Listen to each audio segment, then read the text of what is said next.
আর কত যুদ্ধ, আর কত তর্ক, আর কত বিতর্ক, আর কত ছোট করা।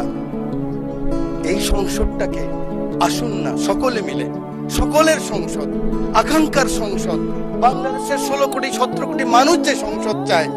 আমি এখানে যত কথাই বলি, আমি মনে করি আপনাকে ঘায়েল করেছি, আপনি মনে করেন আমাকে ঘায়েল করেছেন, কিন্তু বাংলার কৃষক, বাংলার শ্রমিক, বাংলার জেলে সে কিন্তু বোঝে আমার কথা সঠিক না আপনার কথা সঠিক।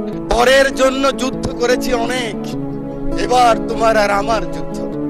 যদি বলো এত যুদ্ধ করে কি পেয়েছি? তিউনিসিয়ায় পেয়েছি জয়, উগান্ডায় পেয়েছি জনগণের ভালোবাসা, আর প্রতিবেশী বার্মায় পেলাম ঘরে ফেরার তাগাদা।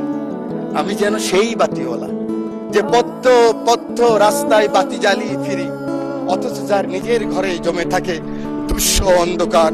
এই অন্ধকার আমরা কাটাতে চাই, এই অমনুষ্য থেকে বের হতে চাই। আমার হাতে তো এখনো রক্তের দাগ নিয়ে লেগে আছে। এই মতিঝিলে 19 দিন ছিলাম রিমান্ডের মধ্যে। মানুষ আর এই হিংসা প্রতিহিংসা আর দেখতে চায় না।